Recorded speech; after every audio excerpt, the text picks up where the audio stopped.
Good 안녕하십니까? afternoon and good evening. 전 세계에 계신 My 여러분 name is 안녕하십니까? 경희송. 저는 송경희. I am the Director General of 저는 Artificial Intelligence 과학기술부 Policy Bureau at the Ministry of Science and ICT. 인공지능기반정책국장입니다. First of all, I'd like to offer my 네, 우선 저는 글로벌 혁신 성장 포럼 개최를 축하드립니다. 아울러 진심 어린 감사의 말씀을 주차적인 기획재정부와 세계은행께 드립니다. 또한 좌장님과 패널분들께도 감사의 말씀 드립니다. 말라르비치 비라판 세계은행 프로그램 매니저님, 칼레드 아라터 이집트 정보통신기술부 차관님, 제인 트레드웰 아마존 앱 서비스 아태지역 수석님, 마크 윌리엄스 세계은행 디지털 개발 분야 매니저님, 박경렬 카이스트 과학기술정책대학원 교수님, 올해 3회째를 맞은 GIGF는 아마도 가장 그 어느 때보다도 의미 있는 것 같습니다. 디지털 전환은 코로나19와 4차 산업혁명으로 촉발되었으며 모든 부문에서 가속화되고 있습니다. 전 세계 각국은 디지털 전환을 위해 노력을 경주하고 있고 데이터를 활용해 팬데믹을 종식시키고 팬데믹으로부터 회복하기 위해 노력하고 있습니다. 한국도 역시 우수한 디지털 인프라를 활용해 팬데믹에 맞서왔고 디지털 전환이라는 모범 사례를 민관 협력을 통해 구축하였습니다. 이와 같은 협력의 대표적인 예로는 마스크 앱으로요. 작년에 개발했는데 정부가 제공한 데이터를 활용해서 민간 개발자들의 창의적인 아이디어로 개발이 되었고 국민들에게 실시간으로 마스크의 재고 현황을 코로나19 초기에 제공하였습니다. 디지털 전환의 다른 예를 여러 분야에서도 찾아볼 수 있습니다.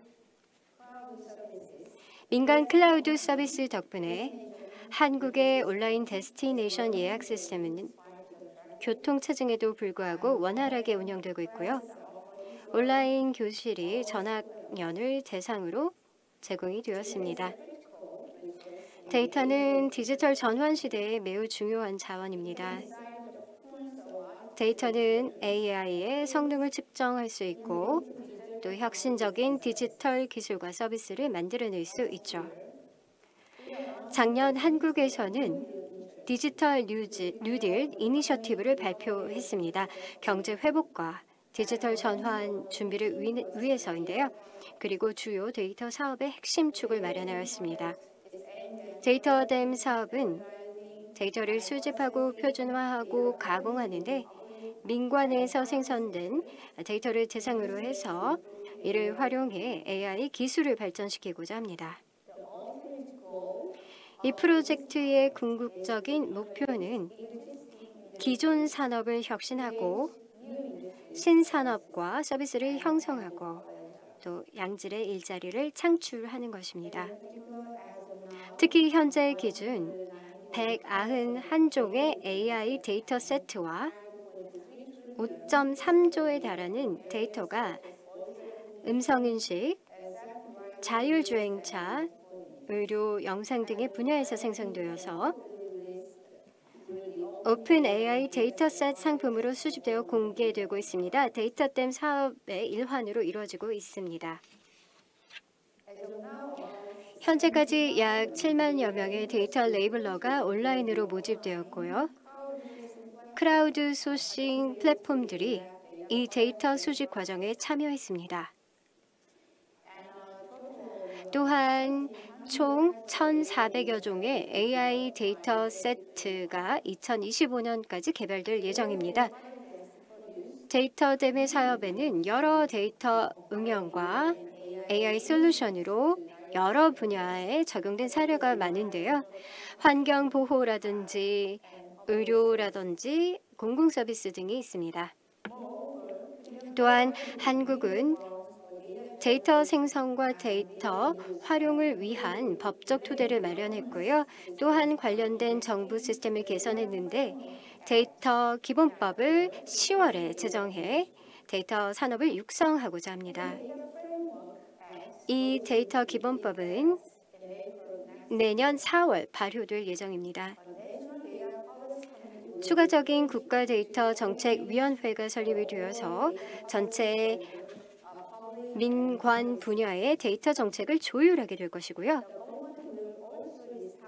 정부는 또한 객관적인 평가 시스템을 데이터 가치와 또 품질을 위해 마련했습니다. 또한 표준 계약서 서식을 데이터 교환을 위해 만들어서 데이터 교환과 데이터 사용에 있어서 사람들의 신뢰를 구축하고자 합니다. 데이터 공유 인프라를 구축하고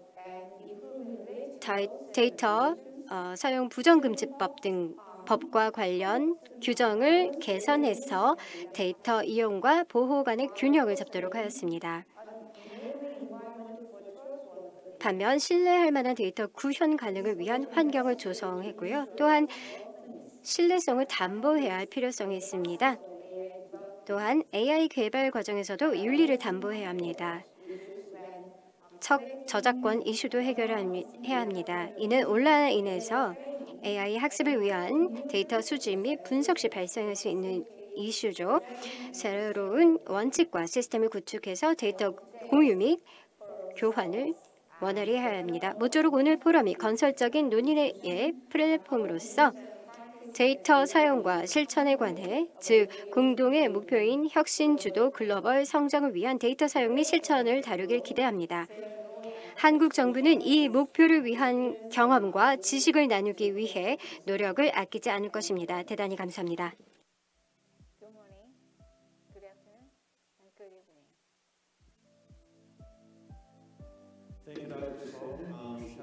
네, 송경희 국장님 감사합니다. AI 데이터와 솔루션의 중요성을 강조하셨고 또 정부의 이에 대해서 법적인 틀을 통해서 지원하는 역할을 강조해 주셨습니다. 이제 두 번째 세션에 대해서 넘어가겠습니다. 디지털 그린 전환과 혁신 성장 세션입니다.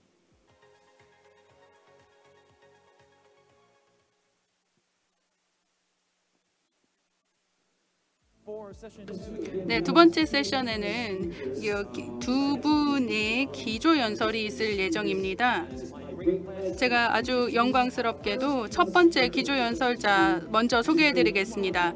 이광형 카이스트 총장님의 첫 번째 기조 연설자이십니다. 여러분 큰 박수로 환영해 주십시오.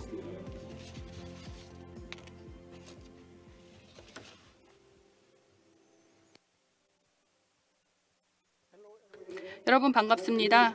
오늘 기쁘고도 영광스러운 마음으로 이번 세션에 참여하고 있습니다. 제목은 데이터 경제 미래 만들기입니다. 오늘 이 자리는 또 글로벌 혁신 성장 포럼 2021인데요. 제가 오늘 데이터 경제 미래에 관해서 발표를 하고자 합니다.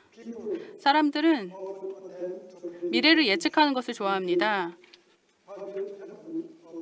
몇 분 뒤에 무슨 일이 있을지, 며칠 뒤, 몇 년 뒤, 혹은 몇 달 뒤에 어떤 일이 있을지 예측하는 걸 좋아하는데요. 일상생활 속에서도 우리도 예측을 하죠. 내일의 날씨나 다음 주 복권 당첨 번호나 코로나 종식 시점이 언제일지, 혹은 차기 대통령 등까지도 모두 예측하고자 합니다. 인간의 본성인 것 같습니다. 이렇게 예측을 해서 많은 불확실성 속에서도 예측을 하려고 하는데요. 이슈에 따라서는 예측의 정확도가 어떠한 한 개인의 운명이나 국가나 국민의 운명을 결정짓기도 합니다. 인류는 여러 다양한 노력을 통해서 예측을 하고 또 미래를 준비하고자 해왔습니다. 우리의 모든 학문적인 활동도 그러한 예측을 하기 위한 과정의 일환이라고 볼 수 있겠습니다. 속담에 온고지신이라는 말이 있습니다. 과거의 연구를 통해서 미래에 대한 해안과 지혜를 얻는다라는 뜻으로 해석할 수 있겠습니다.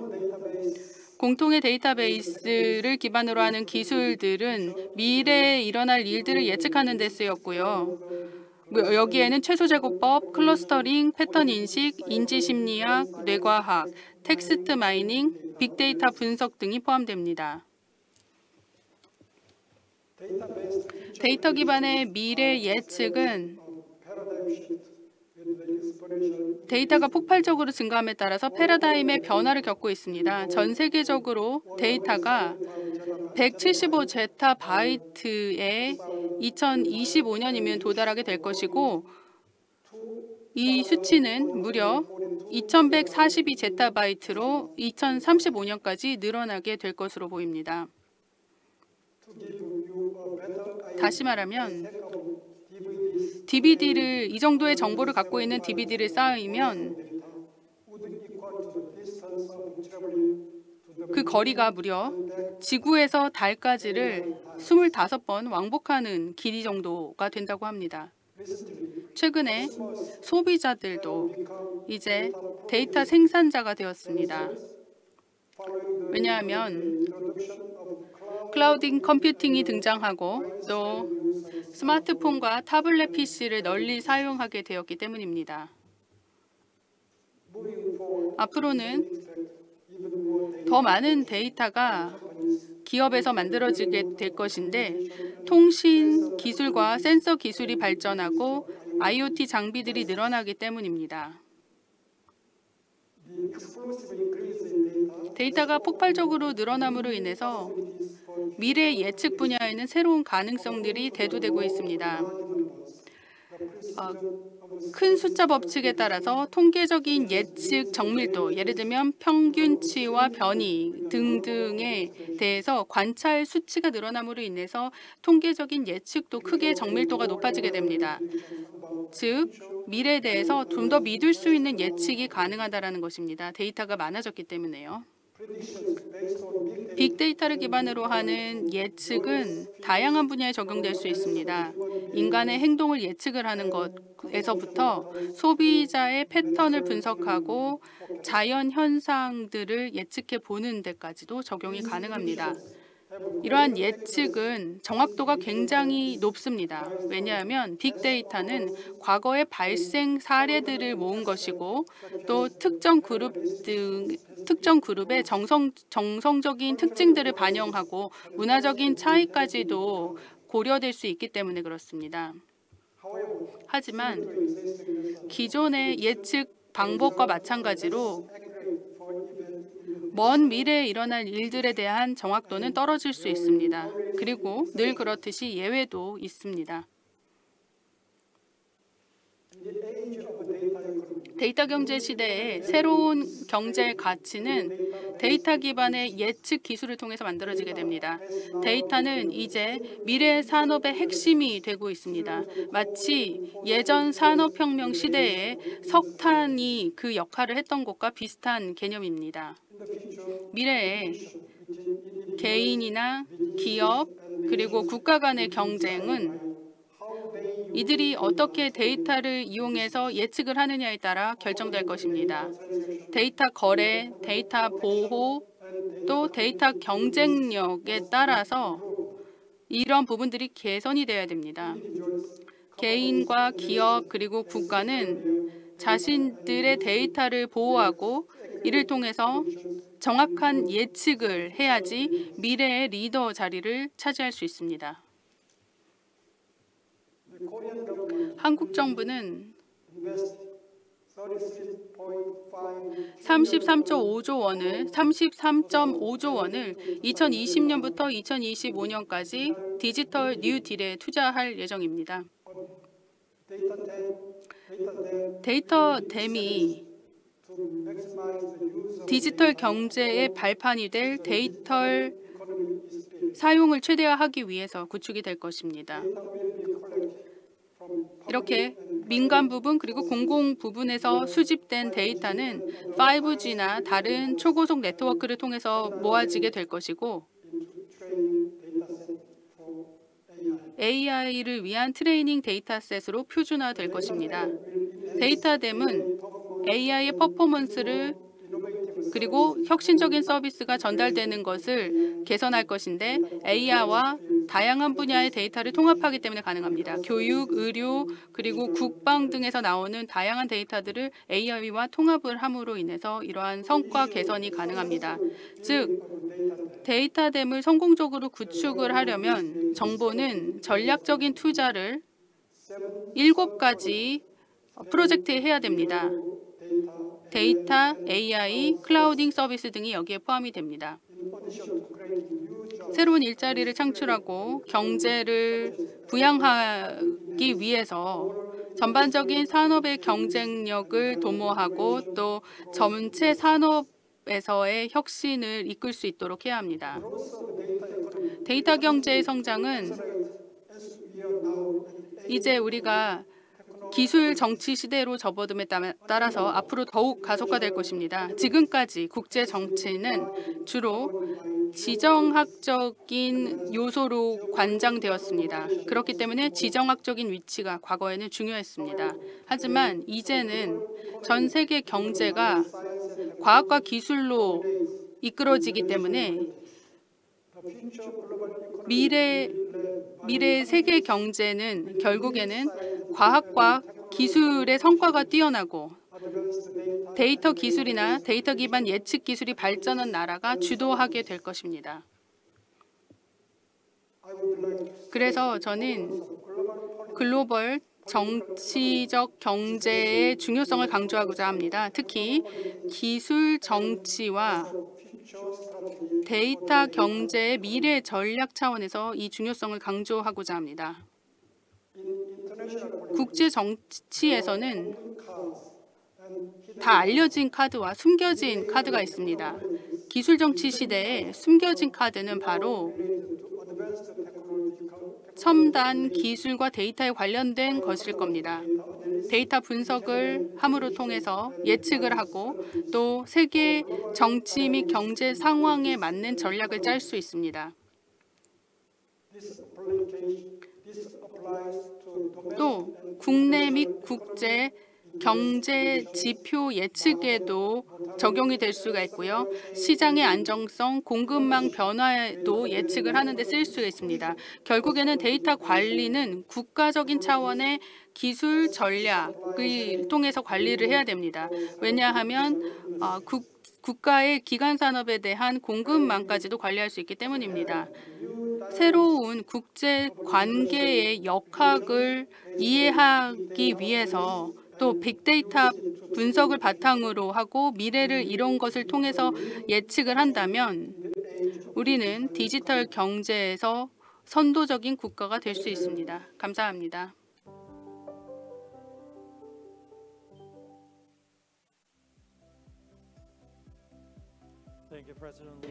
네, 총장님 해안을 나눠주셔서 감사드립니다. 정말 진정한 사람들의 열망이죠. 미래를 예측하는 것 그리고 또 글로벌 경제의 데이터가 어떻게 미래를 주도하는지에 대해서 잘 말씀해 주셨습니다. 두 번째 기조 연설은 MIT 커넥트 사이언스의 창립자이자 지금 MIT 교수님인 알렉스 펜틀런트 교수님을 모시도록 하겠습니다.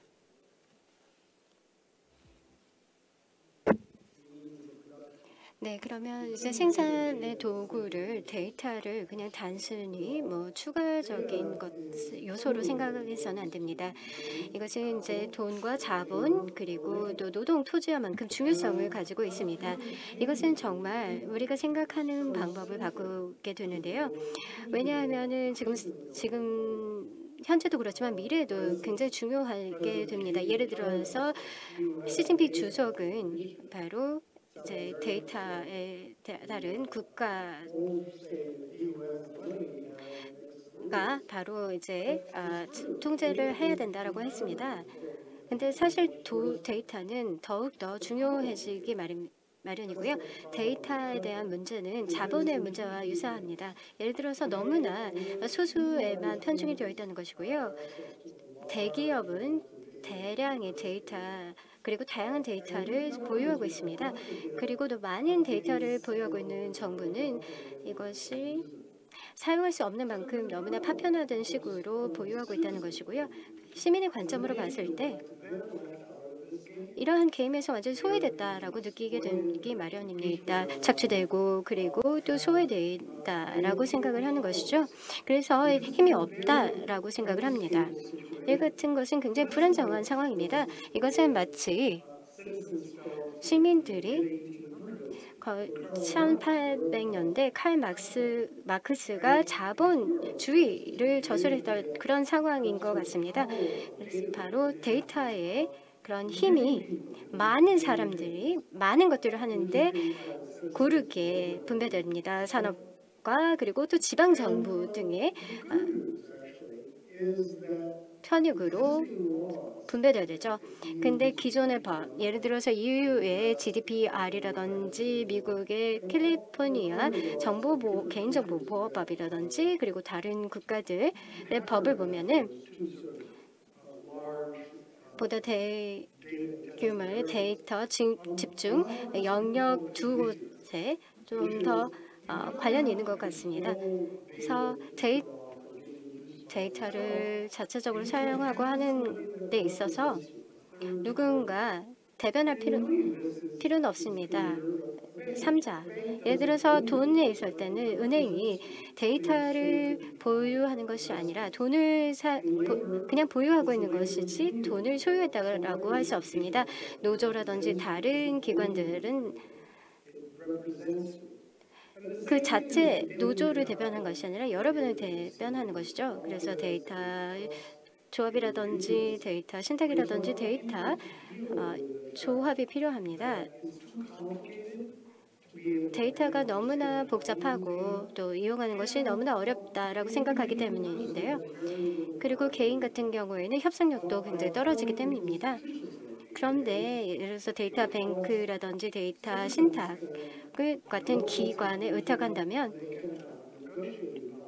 협상력을 갖추고 시민들이 바로 이제 데이터 시장에서 영향력을 행사하고 또 데이터 시장을 만들 수도 있죠. 좋습니다. 그런데 그 외에도 AI의 진보는 지난 몇 년 동안 극단적으로 변했습니다. 바로 데이터가 중앙이 아니라 더 고르게 분산될 수 있는 필요성 때문입니다. 예를 들어서 연방주의적인 데이터 그리고 뭐 이런 것들이 다 확산이 된 것이죠. 그래서 데이터의 이러한 마법이라고 생각을 볼 수 있습니다. 그래서 데이터를 소유하는 것이 중요하고요. 그리고 또한 데이터 자체보다는 데이터를 통한 통계라든지 아니면은 해안을 얻어야 됩니다. 그래서 데이터 소유권이 굉장히 중요합니다. 그래서 답을 주는 것이 아니라 특히나 서비스와 그리고 또 수익을 위해서 답변을 얻는 것뿐만 아니라요. 이것은 진정한 전환입니다. 오늘날 사람에게 있어서 이것이 그게 직관적이지 않습니다. 데이터를 생각할 때는 뭐 예를 들어서 호수나 아니면은 이런 것들을 생각을 한다는데 이것이 굉장히 위험합니다. 시민들이 굉장히 작은 그런 활동 그러니까 액터로 남게 만드는 것이기 때문이고요. 그래서 뭐 코리아 앤서의 네트워크를 진행했을 때 AR만큼 동등한 권한이 필요합니다. 주요 미국 은행들, 대형 은행들은 네트워크를 통해서 이제 더 이상 개인 정보 데이터를 거래하지 않고요. 토큰을 활용해서 거래를 합니다. 네. 이 고객은 좋다, 이 고객은 나쁘다 이런 건 알고요. 그리고 또 코리아닷컴을 보시면은 더 자세한 내용을 볼 수 있고요. 또 구글 같은 경우에는 수십여 개의 그런 안드로이드 폰 제공을 하고 있죠. 제 폰을 이용할 때 더 중앙화된 시스템을 이제 더 주변부에 더 전달을 하고 있습니다. 그리고 또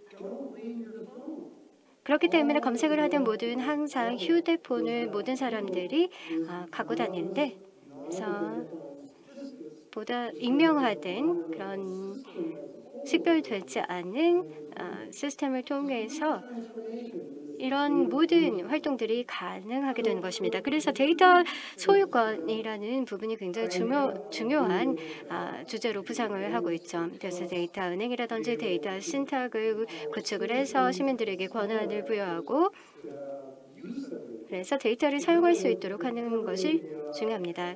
그리고 보다 더 보편화된 AI 그리고 또 연명화된 또는 보편화된 머신러닝을 통해서 데이터를 단순히 이제 소유권을 포기하는 것이 아니라 적극적으로 소유권을 갖추고 또 활용할 수 있어야 된다는 것입니다. 데이터가 돈처럼 유동적인 그런 면도 있지만 뭐 여전히 이제 개인 정보라든지 아니면 뭐 감춰야 되는 부분 또는 비밀 부분들 계속 비밀로 유지가 될 수 있는 것이죠. 특히나 이제 거래 국가들에 있어서도 이런 잠재력에 대해서 깨닫고 있는 추세입니다. 그래서 국가 데이터 거래 플랫폼을 주력을 하고 있고요. 예를 들어서 중국 같은 경우에는 5G, IoT 그리고 AI, 블록체인을 활용을 해서 데이터를 도시 내 그리고 도시 간 거래를 하고 또한 교역을 또한 관리하고 있습니다. 싱가포르도 프로젝트 유빈이라는 이제 경쟁적인 그런 플랫폼이 있는데 새로운 거래 플랫폼입니다. 그래서 대형 은행 가령 JP 모건 같은 그런 은행에서 하는 거고요. 스위스 트러스트 체인이라는 것도 있는데 데이터 공유 플랫폼으로서 또 안전하게 거래할 수 있고 또한 데이터를 거래하는데 보다 유동적으로 활용할 수 있도록 하고요. 지금 현재 호주와 협업을 저희가 하고 있는데 또 다른 국가들과 함께 협업을 하고 있는데요. 이런 데이터 플랫폼을 추가하도록 하고 있습니다. 보다 더 체계적인 데이터를 보다 더 연계시킬 수 있도록 하는 것이죠. 확대하도록 하는 것입니다. 어떤 기업이라든지 개인들의 정보는 확실하게 보호를 하면서요. 그래서 진정한 변환과 그리고 변혁이 일어나고 있습니다. 근데 인터넷에서 일어나는 변화 위에 또한 보다 더 안전하게 데이터를 보호하는 그러한 하나의 더 층이 추가되고 있는데요. 시민과 그리고 기업들을 위해서뿐만 아니라 자유롭게 보다 더 대의를 위해서 전체 사회를 위해서 이런 데이터들이 결의가 되어야 될 것입니다. 감사합니다. 네, 펜틀랜트 교수님 감사합니다. 열정적인 발표였는데요.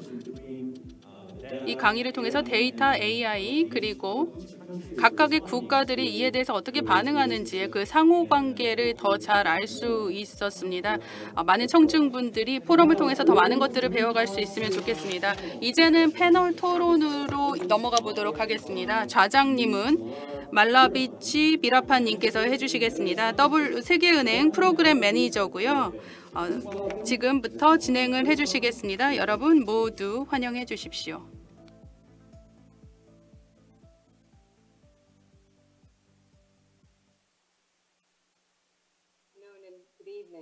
여러분 반갑습니다. 여러분 모두 환영합니다. 특히 지금 기조 연설을 해주신 분들께 깊은 감사를 드립니다. 오늘의 논의에 있어서 다양한 관점을 제시해 주셨습니다. 또 GIGF 팀 그리고 한국기획재정부 또 이러한 또 세계은행 모두에게 이러한 중요한 자리를 개최해 준 것 감사드립니다. 소개가 되었지만 저는 세계은행의 프로그램 매니저로 일을 하고 있고요. 이번 패널 토론의 좌장을 맡았습니다. 전례 없는 리스크가 지금 대두되고 있습니다. 일상적으로 많은 사람들이 일상생활에서도 변화를 느끼고 있습니다. 기조 연설에서도 분명히 나온 것처럼 이러한 최근에 폭발적으로 데이터가 늘어난 것은 바로 여러 운영적인 변화 때문에 가능한 것이었는데요. 이러한 데이터들을 서로 연결을 해서 우리가 혁신을 이루고 또 과학적인 발전을 이루는 부분에 대해서도 굉장히 중요하고요. 또 각 국가별, 산업별로 데이터 간의 격차를 줄이는 것도 정책적으로, 전략적으로 매우 중요해지고 있습니다. 또 새로운 보고서에 따르면 데이터를 새로 사용할 수 있도록 하는 것이 사람들의 삶을 가장 크게 바꿔놓는 결과를 가져온다고 합니다. 데이터가 사회경제적으로 큰 혜택을 가지고 올 수 있지만 그 잠재력이 아직까지는 전면적으로 다 발휘되고 있지 않습니다. 데이터가 다른 데이터와 합해지게 되면 그 종류가 제대로 맞아떨어질 경우에 엄청난 시너지를 창출할 수 있습니다. 이 보고서에서 나온 요약 중에 하나가 데이터가 답이 아니라는 거죠. 데이터가 굉장히 많은 것은 중요하지만 이 데이터들을 좀 더 많이 사용하겠다라는 것이 아니라 보다 효과적으로 사용하는 것이 중요하고 또 결과를 개선하는 데 초점을 두는 것이 중요하다라는 방점을 찍었습니다. 데이터가 잘못 사용되는 부분도 있었죠. 아까 연사님들께서 말씀을 해주셨고요. 코로나로 인해서 이러한 데이터의 오용에 관한 사례들도 많이 우리가 볼 수 있었습니다. 또 바이러스를 발견하고 또 모니터링 하는데 이러한 기술들과 데이터가 제대로 중요하지만 또 잘못 사용할 경우에 큰 문제를 초래할 수 있습니다. 2021년에 우리가 보게 되면 데이터 시스템을 구축하기 위한 노력이 있었고 이러한 시스템을 통해서 데이터를 공유하고 데이터의 잠재력을 전면적으로 발휘하기 위한 노력들이 많이 일어났습니다. 그리고 데이터의 잘못된 사용을 제한하기 위한 노력을 하고 있습니다. 그렇다면 모든 사용자들이 데이터를 제대로 사용하고 민간이든 개인이든 또 공공 부분이든 민관 부분이든지 간에 데이터들을 적절히 사용하고 접근할 수 있도록 하기 위해서 어떻게 될까요? 그리고 데이터 혁신을 통해서 어떻게 우리가 모두에게 공평한 지속 가능한 성장을 또 이룰 수 있을까요? 또 전 세계의 중소득 국가들에게 이러한 데이터 거버넌스는 어떤 식으로 도출을 하고 적용하는 것이 중요할까요? 이러한 점에 있어서 우리가 아주 훌륭한 데이터에 관한 이야기를 할 저명한 토론자들을 모셨습니다. 이러한 부분들은 상세한 정보는 저희 홈페이지에 가시면 나와 있고요. 제가 첫 번째 우리 토론자를 소개해 드리고자 합니다. 첫 번째 연사님은 칼레드 알 아터 이집트 정보통신 기술부 차관님이십니다. 네, 차관님, 지금 이집트에서 굉장히 데이터 활용에 대해서 많은 노력을 하고 계신 걸로 알고 있습니다. 여러 부분에서 많은 성과가 있는 것으로 알고 있습니다. 사법부에서 특히 많은 그러한 데이터 활용에 관한 성과들이 있는 것으로 알고 있는데요. 데이터를 어떻게 민간 부분에서 나온 데이터들을 어떻게 활용을 할 계획을 가시고 또 정부에서 나온 데이터들은 어떻게 서로 공유를 할 것이고 이를 통해서 데이터 경제는 어떻게 구축할 계획을 갖고 계십니까? 지금 마이크를 켜주셔야 될 것 같습니다. 네, 여러분 일단 오늘 이 자리에서 토론하게 되어서 매우 기쁘고 영광스럽게 생각합니다. 오늘 데이터에 관한 것은 각 정부에 굉장히 중요하고 시민들과 기업에도 매우 중요하다고 생각합니다. 저희 디지털 혁신의 기본 개념은 사실상 디지털 경제 구축하기 위한 토대를 마련하는 것인데요. 저희는 아까도 논의가 나왔었지만 데이터라는 것 자체가 이렇게 정부가 사일로화되어 있습니다. 서로 교류가 되지 않고 분열이 되어 있는 거죠. 그래서 서로 연결되어 있는 데이터들을 만들어내기 위해서는 AI나 또 분석 기술들이 활용이 되어야 됩니다. 이집트에서 갖고 있는 디지털 전환에 대한 전략은 디지털 세트들을 사실상 사람들이 사용을 할 수 있도록 하게 하고 여러 다양한 정책 입안자들이나 정책 관리자들이 접근해서 볼 수 있도록 하는 것을 첫 번째로 하고 있습니다. 그래야지만 과학적 정보에 입각한 정책을 마련할 수 있기 때문입니다. 이러한 데이터셋을 마련을 해서 소위 말하는 디지털 혁신을 하기 위해서는 한 개의 기업의 아키텍처가 모두에게 연결이 된다라고 저희는 생각하거든요. 그래서 이 플랫폼 자체를 하나를 제대로 개발해서 모두가 같이 사용하는 방법을 생각하고 있습니다. 이집트가 지금까지 한 것을 보면 단순히 지원만 하는 것이 아니라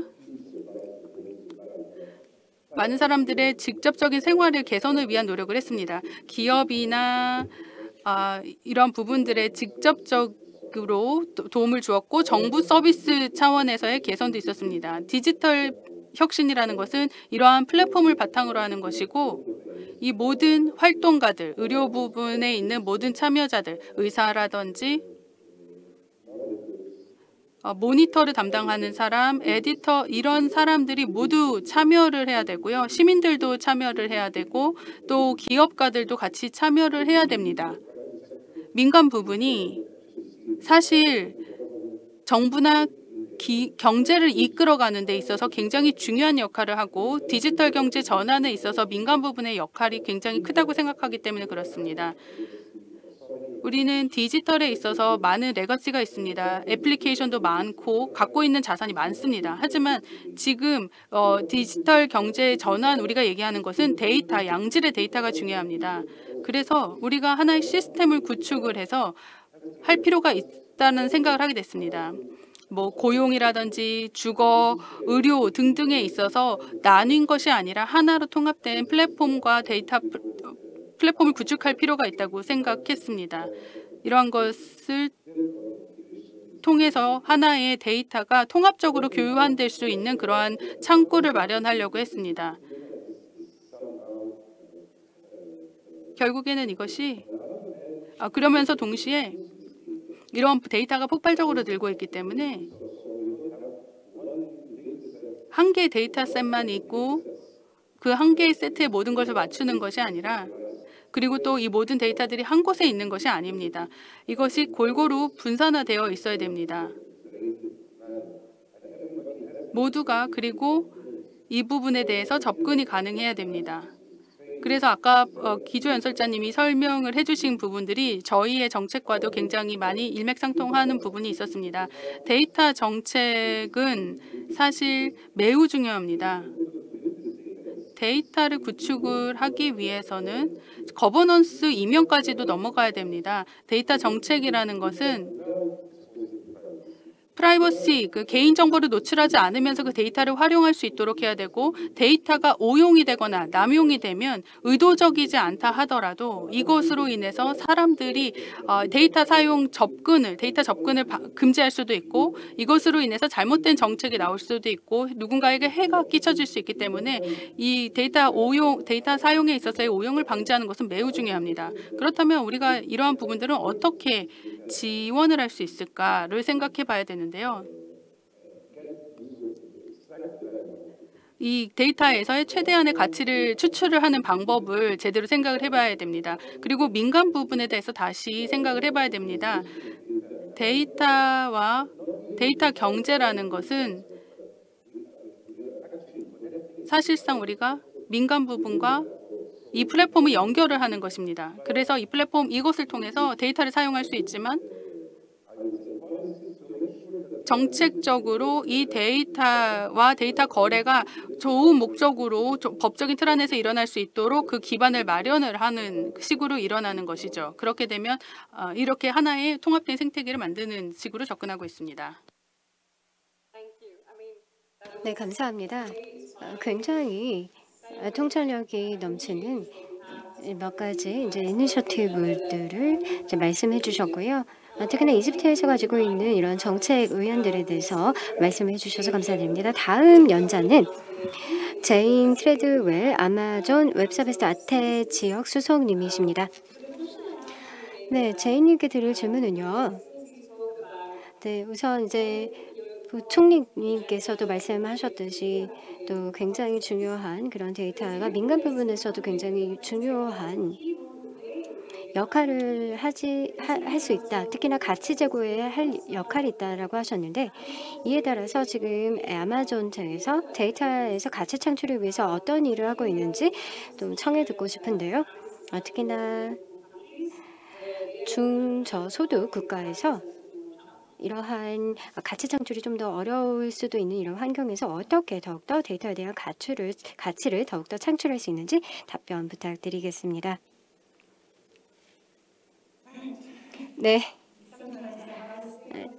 사실 일상 중에서 굉장히 어려운 것은 과연 내가 이제 이렇게 화상 회의를 하면서 음소거가 되어 있는지 확인하는 것이 조금 어려운 점인 것 같기도 한데요. 우선 이제 한국 정부가 그리고 또 세계은행이 공동 주최해 주신 데 대해서 축하의 말씀드립니다. 지난 한 30년 동안 국제 개발 부분에서 특히나 이제 세계여행과 함께 협업을 하고 또 정부를 위해서 지원을 하고요. 그리고 또 정부의 아마존 웹서비스로 전환하는 것을 지원해 왔습니다. 그래서 이러한 그 과정에서 제가 정부 측에 있는 사람들에게 데이터의 중요성을 피력하면서 특히나 이제 기술에 있어서 투자하는 데 있어서 데이터 부분 중요성을 계속 피력해 왔었고요. 지금 현재 우리가 모든 영역에서 관심을 가지고 그리고 또 호기심이 있고 또 하는 부분들이 사실 데이터 이용 부분입니다. 특히나 이제 파괴적 산업에서 뭐 긍정적인 그리고 또 부정적인 방법으로 전개될 것이다라고 의견이 분분한데요. 사실 디지털화는 팬데믹이 시작됨에 따라서 더욱더 확산이 되었습니다. 이것이 굉장히 분수령 같은 순간이라고 생각을 하고요.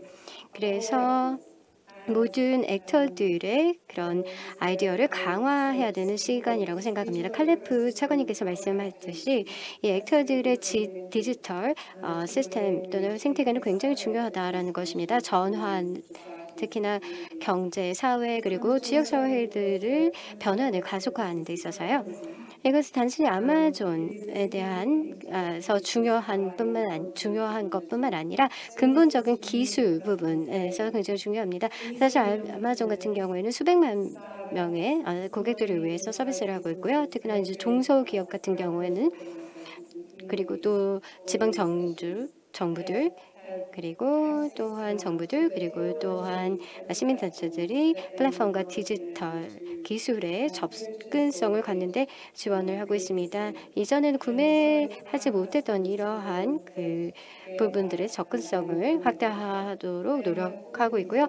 또한 데이터의 가치 그리고 또 이와 같은 데이터에 대한 그 접근성을 담보할 수 있도록 노력하고 있고요. AWS는요. 개인적인 정보에 대한 접근을 절대로 공개하지 않는 방법으로 설계하고 있다라는 점을 말씀드리고 싶고요. 그리고 또 컴퓨터 저장이라든지 데이터라든지 사실 이런 것들은 굉장히 고도화된 그런 시스템을 요합니다. 예를 들어서 ML이라든지 아니면 고급 분석이라든지 이러한 부분에 있어서 또한 스킬을 더욱더 제고하는데 AI 기술도 접목이 되고 있고요. 팬데믹 초기에서 IWS에서는 기업들과 그리고 또 정부들을 이러한 영역에서 많이 지원을 했고요. 네, 우선 이제 이집트에서 먼저 저희가 했던 활동을 소개하도록 하겠습니다. 약 15,000개의 학교에서 2,200만 명의 학생들을 대상으로 저희가 서비스를 제공했고요. 교육부와 그리고 또 이집트의 놀리지 뱅크의 협약을 통해서 기존의 러닝 플랫폼을 활용을 해서 스케일업 했죠. 그래서 전체 이집트의 그 4일 만에 다 연결될 수 있도록 했던 그 지원 협력 사례가 있습니다. 그래서 학생들이 모두 온라인 학습을 할 수 있도록 했고요. 아랍어 영어로 지원을 했습니다. 그래서 여기는 요르단 출신의 학생들도 포함이 되었고요. 오늘 이제 포럼에서 줌을 이제 활용하지 않습니까? 그래서 줌이 굉장히 중요한 도구가 되었고요. 그리고 또한 사람들이 모든 전 세계적으로 참여를 하는데 굉장히 중요한 역할을 하고 있죠. AWS 인프라스트럭처 2011년부터 구축을 해서 지원을 해보고 있는데 사실 우리가 굉장히 재빨리 이 팬데믹 가운데 스케일업 했고요. 그리고 소프트웨어 회사로서 이제 정말 많은 사람들에게 더욱더 브랜드를 잘 인식할 수 있었고요. 그리고 또 2019년부터 굉장히 많은 참여자들을 확보할 수 있었습니다. 이제는 이제 보건 차원에서 말씀을 드리자면요. AWS는 정부, 특히나 사이즈웨이즈 호주 정부와 함께 협업을 한 사례가 있습니다. 보건부에서는 비디오 화상회의를 더욱더 많이 활용을 하게 되었는데 그래서 이제 검사 관련된 그런 소프트웨어를 활용할 수 있도록 했습니다. 그래서 시민들에게 그 검사 결과 수치를 이제 제공하고요. 그래서 대기 시간을 굉장히 줄일 수 있었습니다. 그래서 이러한 안전한 솔루션을 통해서 민감한 보건 정보들을 전송하는 데 많은 지원을 했었고요. 네, 이와 같은 요인들, 특히나 이제 선진국에서 했던 사례들도 있지만 우선 창의성과 그리고 또 역량 제고에도 굉장히 기여를 했다라고 생각합니다. 특히나 모더나 백신을 빠르게 이제 개발하는데 또 조력했다라고 생각을 합니다. 이 백신이 개발이 되었을 때 정말 명확했던 것은 다음 공중 보건 시스템에서 도전 과제는 평등하게, 공평하게, 효과적으로 전달되는 것입니다. 백신이요. 그래서 정부들의 시스템을 구축해서 이 수요에 부합할 수 있도록, 백신 수요에 부합할 수 있도록 체계를 갖추는 것이고요.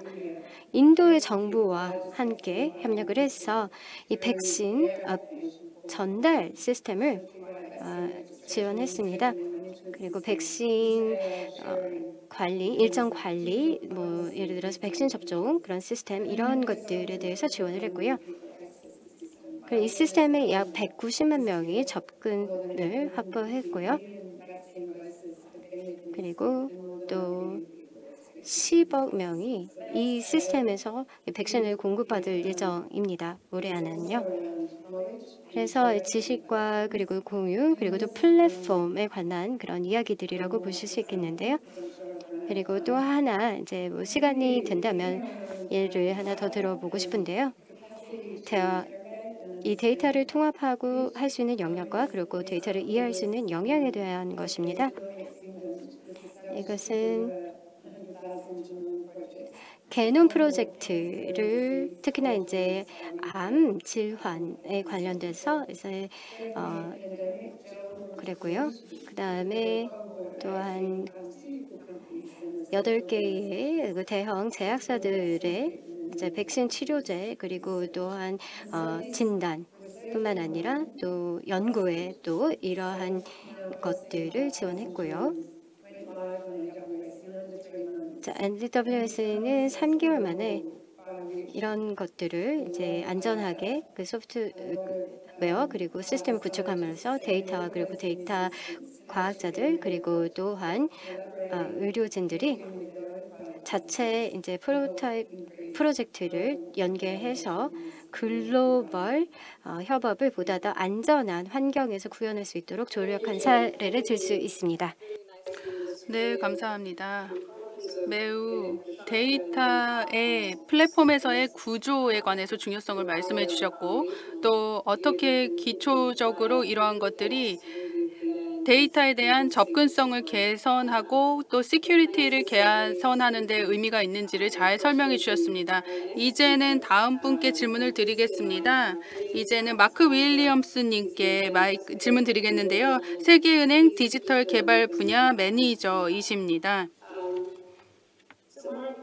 마크님, 이전에 두 분의 다른 패널 분들께서 얘기를 하셨고 또 공공 부분에서 얘기를 하셨고 공공 부분 입장에서 민간 부분의 참여가 중요하다라는 얘기를 어떻게 보면 하셨고요. 그래야지만 데이터의 회복력 있는 데이터가 확보가 된다라고 얘기를 해주셨는데요. 마크님은 경험을 바탕으로 국제기구에서 월드뱅크 같은 국제기구에서 이러한 디지털 경제로의 전환이라는 전략에 대해서 어떠한 식으로 이해하고 접근하고 계신가요? 특히 데이터가 이제는 정책 입안에 있어서 가장 중요한 역할을 하고 있기 때문에 세계은행과 같은 국제기구의 접근이 궁금합니다. 네, 첫 번째로 지금 질문을 하면서 하나의 요점을 제시해 주셨는데요. 거기에서부터 시작을 해보면 월드뱅크와 같은 세계 국제적인 기구들은 아주 상세한 비전을 마련해 놓고 있습니다. 어떻게 거버넌스를 개선하고 이를 활용할 것인지에 관한 정책이 있습니다. 여러 연구와 정책 분석을 통해서 이러한 것들을 비전으로 풀어내고 있습니다. 어떻게 개도국과 또 선진국에서의 격차를 줄이고 또 앞으로 전체적인 큰 목적은 무엇으로 설정할 것인지를 설정했는데 이런 부분이 굉장히 유의미하다고 생각하고요. 세계 개발 보고라든지 이런 부분 안에서도 잘 일부 녹여져 들어가 있습니다. 선진국 입장에서 선진국은 여러 역량도 많고 기술들도 많이 발전해 있기 때문에 이런 부분들이 개도국으로 흘러 들어갈 수 있도록 하기 위해서 어떻게 할 것인가 이런 것도 있습니다. 실질적으로 정책을 입안을 하고 실행한다는 부분에서 세 가지로 접근해 볼 수 있을 것 같아요. 첫 번째는 기술인데요. 여기에서 실천을 하고 이행을 한다라고 얘기를 들어보면 아까 이전 연사님이 얘기하신 것처럼 한 국가가 전환을 한다라는 것은 기술적으로, 문화적으로 굉장히 복잡하고 어렵죠.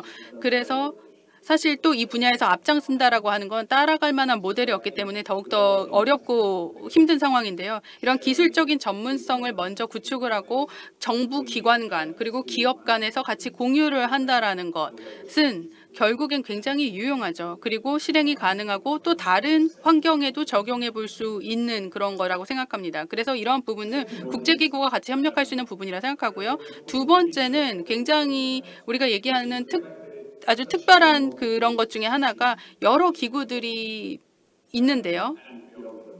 정부뿐 아니라 정부 안 그리고 정부 이면에까지 다양한 기관들이 있습니다.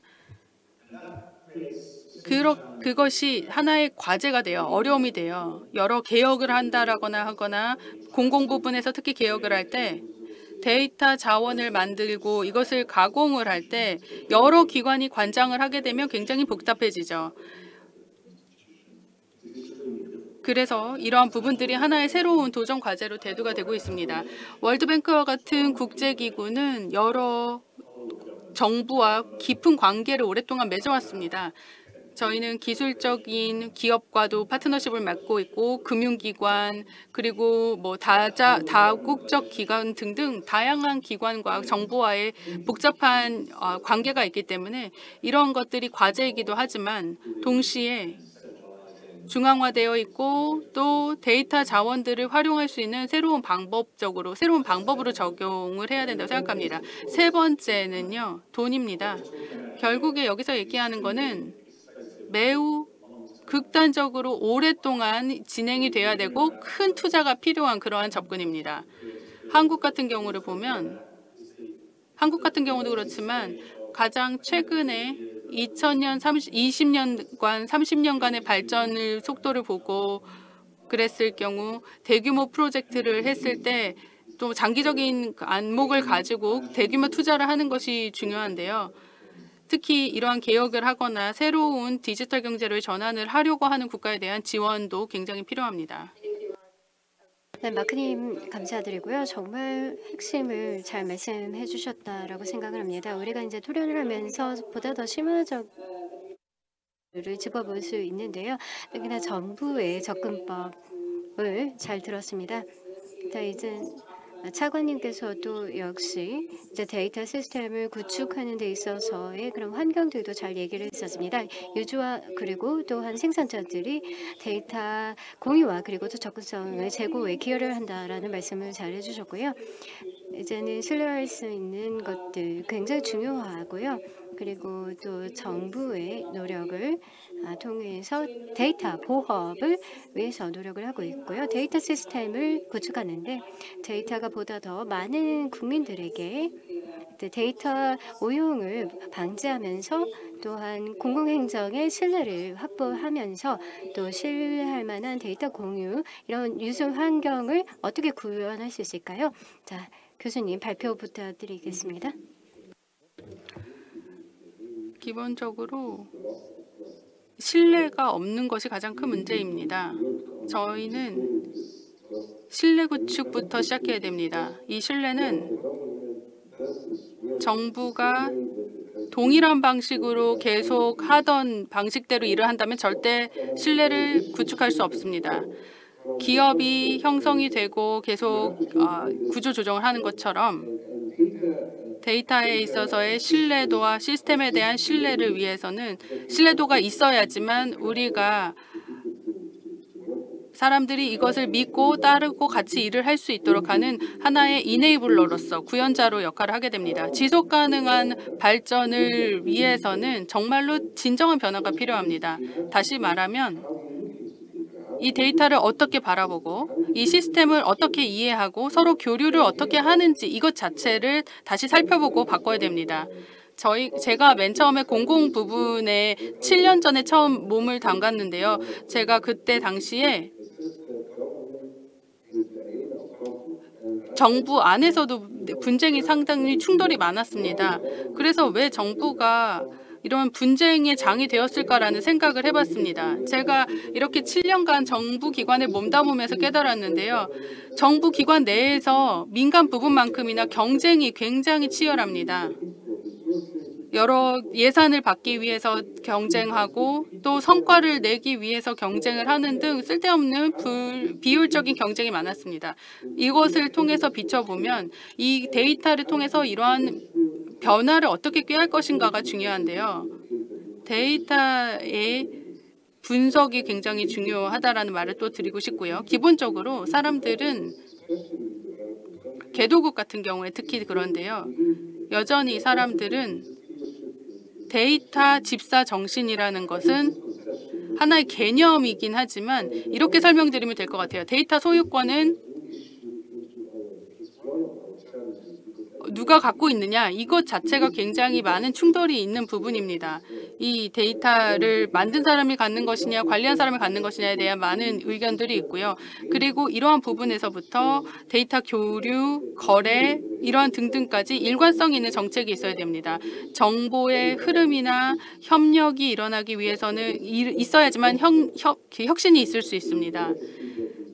그래서 그런 점에서 우리가 지금까지 갖고 있었던 유산으로 물려받았던 것들은 일부는 혁신을 이루는데 불필요한 것들이 있습니다. 사람들은 자동화 시스템이라고 하면 혹은 정부 간의 연결을 통한 그러한 연결을 한다라고 하면 이것이 자신들의 삶에 어떤 영향을 끼칠지 굉장히 우려를 하게 됩니다. 저희는 사람들의 여러 가지 교류가 있고 디지털은 이 코로나로 인해서 디지털 라이프가 무엇인지를 사람들이 좀 체감하게 되었습니다. 디지털 격차는 이제 분석과 접근의 개념에서도 차이로 이어지고 있습니다. 이러한 지식은 이렇게 공공 부분에 대한 접근이 없어지게 되면 결국에 이러한 모든 기회들이 없어지게 되는 거죠. 그래서 분석을 제대로 데이터 애널리틱스를 제대로 해내는 것이 결국에 성공이나 실패냐를 좌우하게 될 거라고 생각합니다. 이러한 부분에 대해서 디지털 접근에 대해서 디지털 권한에 대해서 제대로 보호를 하고 또 스튜어드십 아까 말씀드린 집사정신에 대해서도 제대로 된 정의가 필요합니다. 그리고 데이터가 서로 연결되고 더 공유가 점점 더 될 것인데 그런데 적용이 되는 규칙과 틀이 일관성이 있어야 됩니다. 지금 우리는 데이터가 어떠한 모습인지 그리고 그 데이터의 구조는 어떻게 되는지를 사실 관장할 수는 없는 상황입니다. 아마 앞으로 20년, 30년 정도 지나게 되면 이집트는 미래에 대해서 굉장히 간단한 의견을 갖고 있어요. 이것 말고 새로운 것을 만들어야 된다. 기존에 있었던 모든 것들을 다시 재창조하고 다시금 재조정을 해야 된다라고 믿고 있습니다. 정부가 어떻게 행동하느냐에 따라서 정부의 역할을 어떻게 정의하느냐에 따라서 굉장히 달라질 거라고 생각하고요. 이러한 부분들이 정부마다 지금 현재 다르게 대응하고 있는 부분이라고 생각해요. 매일매일 정부의 역할을 수행하는 데 있어서도 굉장히 다를 것이고 그렇지만 이집트는 일관적인 정책에 있어서 디지털 혁신을 이루는 데 크게 큰 성과를 이루고 있습니다. 정말 놀라운 그런 핵심을 짚어줬는데요. 사실 이 모든 우리의 사고를 근본적으로 우리가 어떻게 데이터를 공유하고 어떻게 생각하고 어떻게 사용을 하고 하는지 이런 기본 틀을 바꾸는 것들이 정말 도전 과제이고 또 중요하다라는 것을 굉장히 잘 짚어주셨습니다. 사실 사람들이 데이터를 사용하고 그리고 또 어떻게 데이터를 해석하는지 이 부분도 굉장히 중요하죠. 네, 그래서 정말 새로운 아이디어를 이제 우리가 이 토론을 하면서 이제 서로 공유하고 있는데 이제 제이님께 질문 드리도록 하겠습니다. 이제 차관님께서 한쪽에서 굉장히 많은 기회도 있고 그리고 또 그 경계를 더욱더 한계를 이제 밀어붙이고 있다라고 하고 있는데 한쪽에서는 민간 부분에서는 또 당면한 그런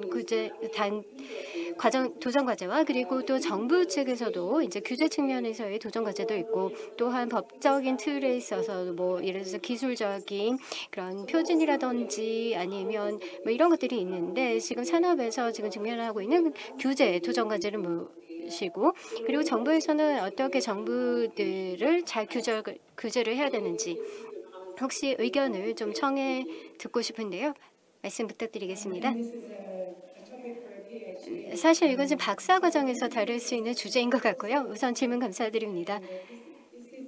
네, 이것이 상쇄하는 하나가 뭐 있으면 나머지 하나가 뭐 상쇄되는 그런 역학은 아니고요. 우선 우리가 함께 협력을 해야 된다는 것입니다.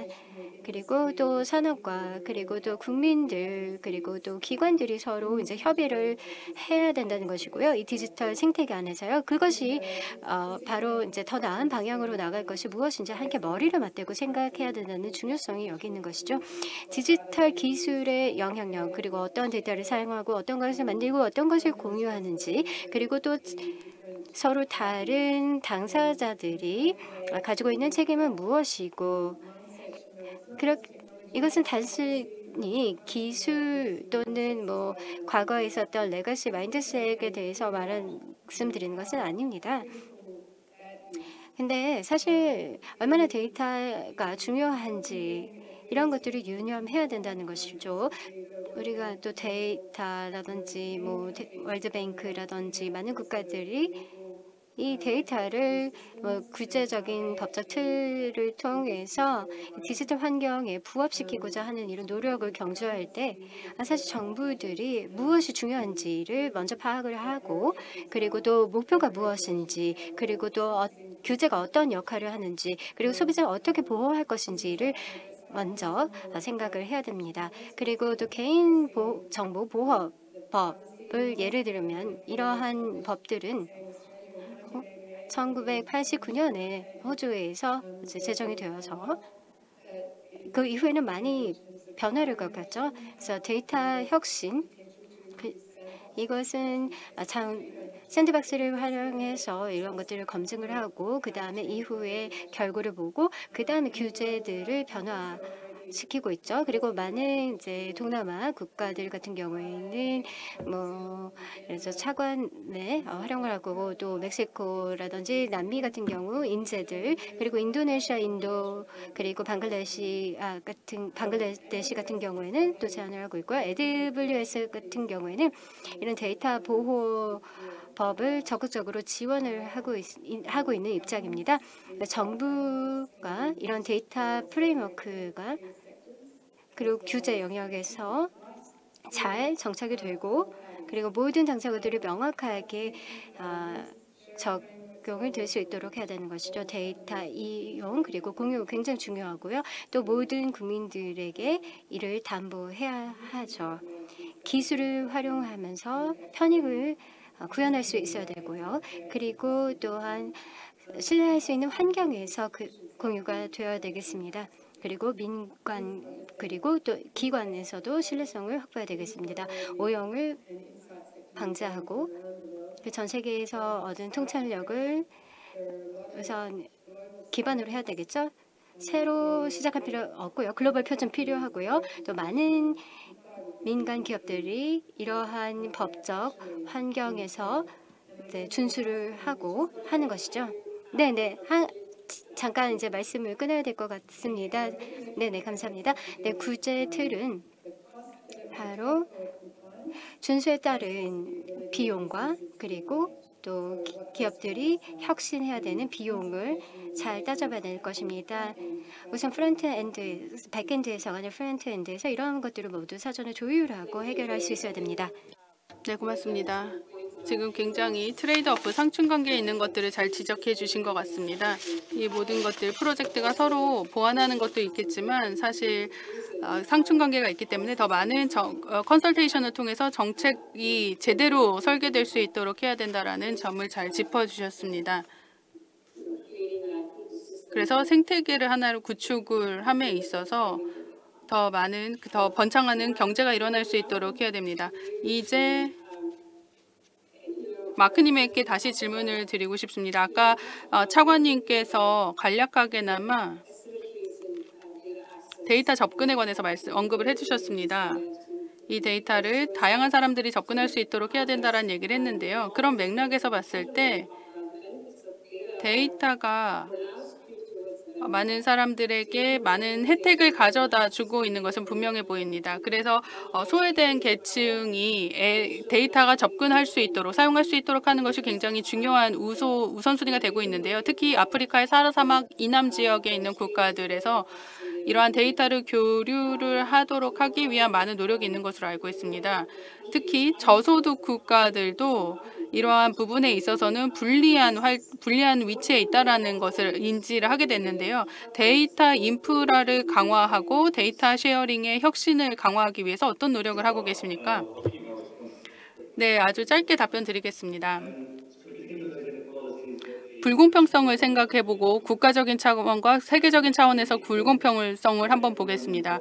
모두가 참여를 하면 모두가 데이터의 장점을 누릴 수 있겠죠. 특히 데이터 생태계로부터 오는 많은 혜택을 모두가 누릴 수 있게 될 것입니다. 국가적인 차원에서 보게 되면 분명히 공공 서비스가 있고 또 공공 서비스가 커뮤니티나 지역사회에 광범위하게 참여함으로써 디지털 전환을 이뤄나게 될 것입니다. 그렇게 되면 많은 사람들이 디지털에 접근을 할 수 있게 되겠죠. 과거에는 많은 이러한 부분들이 특권층에게만 허용이 되는 것으로 생각이 되었지만 이제 민주화가 되는 것이죠. 그러면서 디지털 형태로 메커니즘과 서비스 제공 방식이 달라지게 될 것이고 그래서 더 많은 사람들이 럭셔리가 아니라 모두가 누리는 그런 공공재가 될 것입니다. 그래서 전체 국가적으로 저렴하게 그리고 실질적으로 사용이 가능한 방식으로 데이터와 디지털에 대한 접근성이 확보가 될 것입니다. 이제 국제적인 차원을 한번 보겠습니다. 아까 얘기한 것처럼 국가 간의 격차가 있는데요. 아까 세션에서도 얘기하고 지금 세션에서도 나온 것처럼 데이터 인프라스트럭처 저장, 가공에 대한 역량이 굉장히 중요하다는 얘기를 했습니다. 그리고 이것을 지원할 수 있는 생태계와 캐파시티도 확보가 되어야 됐는데요. 어떤 나라는 이러한 부분에서 많이 발전을 하고 역량이 확보가 되어 있는 국가도 있지만 그렇지 못한 국가가 있기 때문에 불공평성이 상당히 큽니다.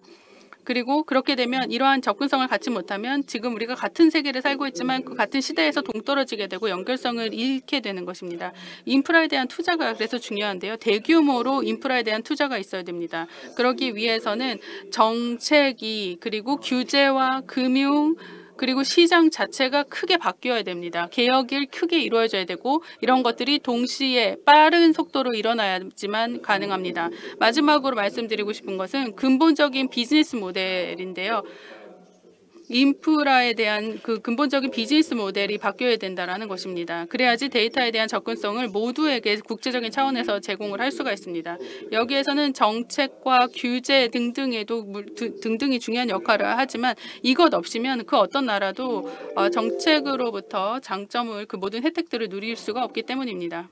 여기까지입니다.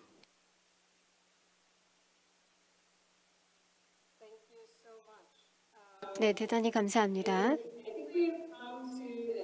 네, 이제 저희 패널 토론 마무리 지어야 될 시간인 것 같은데요. 이제 시간이 없기 때문에 그렇습니다. 정말 훌륭한 아이디어를 청해 들을 수 있었고요. 그래서 모든 분들께 감사의 말씀 드리고 싶고요. 네, 이제는 마지막으로 저희 이 세션의 특별 토론자를 모시도록 하겠습니다. 박경렬 카이스트 과학기술정책대학원 교수님이신데요. 이 토론에서 어떠한 그 인상을 받으셨는지, 그리고 또한 어떤 기술적인 적인 부분뿐만 아니라 기술적인 규제적인 부분보다는 우리가 성공적인 데이터 공유를 위해서 필요한 부분들이 무엇인지를 좀 말씀 부탁드리겠습니다. 감사합니다. 네, 굉장히 중요한 그러한 핵심인 것 같고요. 사실 이 주제는 또 다시 우리가 토론해야 될 주제인 만큼 그렇게 중요성이 있는 것 같습니다. 우선 이제 저를 초청해 주셔서 감사드립니다. 그리고 또한 기조연설도 그리고 또 패널 토론도 잘 경청했습니다. 말씀하신 것은 그다지 새로운 것이 아닙니다. 왜 거버넌스에서 강력한 시스템을 가지고 있는지 정부가, 그리고 이것을 정치 그리고 경제적인 맥락에서 풀어보도록 하겠습니다.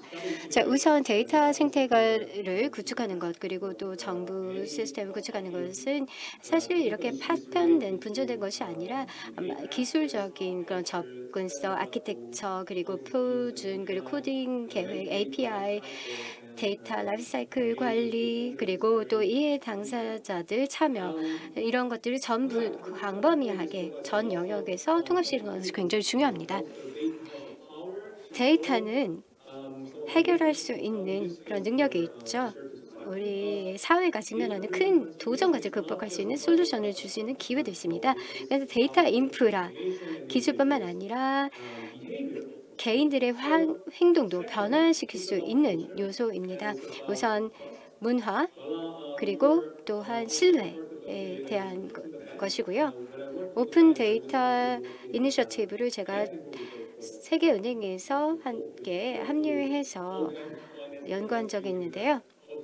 이 오픈 데이터를 사용을 하고 있는 그런 사업이죠. 바로 국제 개발을 위해서요. 그래서 부분적인 성공을 거둘 수 있었습니다. 근데 이 중에서 주요 얻을 수 있었던 조직 변화에서의 교훈은요. 우리가 데이터 공유의 문화가 필요하고 데이터를 전체 조직에서 가용할 수 있도록 만들어야 된다는 것입니다. 특히나 개도국의 파트너 정부에서 더욱 그랬고요. 그다음 두 번째는 리더십입니다. 이것도 중요하죠. 그래서 차관님께서도 언급했듯이 대부분의 우리가 사용하는 데이터는 분절되고 그리고 또한 파편된 그런 방식으로 이용이 되고, 그래서 사회적인 가치를 제고하는데 한계가 있었습니다. 그래서 보다 고위급 차원에서 보다 더 애자일한 접근 방법이 필요합니다. 그리고 데이터 챔피언을 통해서 정책을 선도하고, 그리고 데이터 생태계의 기능성을 담보해야 됩니다. 그렇기 때문에 보다 더 강력한 옹호자가 필요합니다. 데이터 공유 그리고 데이터에 대한 그런 파워를 고르게 배분해야 되고요. 이러한 부분에서 본 토론 굉장히 의의 있다 생각하고요. 또 세 번째는 파트너십입니다. 그리고 또한 데이터 교육과 그리고 문해율 굉장히 중요합니다. 일자리, 고용시장에 대한 경쟁에서도 중요하지만 뿐만 아니라 디지털 시민으로서의 미래에도 굉장히 중요하기 때문입니다.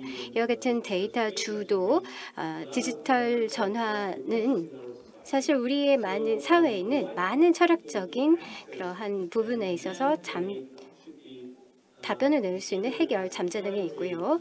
그리고 데이터는 바로 디지털 인권에 있어서 굉장히 중요한 요소로 간주되어야 됩니다. 그래서 이것은 굉장히 중요한 이슈이죠. 그리고 또한 정책 이슈에서 중요한 부분은 정책과 그리고 또한 선진국에서 개도국에서 이제 경험적인 선험적인 그런 경험을 전수를 어떻게 하는가, 그리고 데이터 기술 전수를 어떻게 하는가에 대한 것인데요. 지역 또는 국제적인 프레임워크, 법적 구속력인 프레임워크가 없는 현상에서는 데이터 시스템의 혁신 시스템을 구축하는 것이 굉장히 어렵습니다. 특히나 더 까다로운 것은 특히나 최저 개발 도상국가 최빈국가에서 굉장히 어려운 부분이라고 할 수 있고요. 그래서 우리가 국제 정책을 전 영역에서의 협업을 통해서 보다 더 프레임워크를 확대할 필요가 있습니다. 이것은 데이터 주도 경제에서의 경제 요소들을 고려해야 되고요. 네, 특히 이제 한국에서 이렇게 주최해 주셔서 감사드리고요. 또 참여해 주신 분들 감사드리고요. 오늘 이 시간은 굉장히 유익하고 또 시의적절했다라고 생각합니다. 그리고 또한 데이터 경제를 위한 국가 정책에 대해서 함께 해안을 공유하는 시간이었다라고 생각을 하고요. 모든 관련 이해 당사자들, 뭐 학계라든지 아니면 기업, 산업 그리고 정부에서 어떠한 경제 데이터를 활용해야 되는지 그리고 지역 국가 차원에서 어떤 데이터를 활용해야 되는지에 대한 그런 플랫폼을 필요하고요. 또 이 부분에 대해서 이제 카이스트와 그리고 또 학계와 그리고 또 각국 정부들은 굉장히 핵심적인 역할을 할 수 있다라고 생각을 합니다.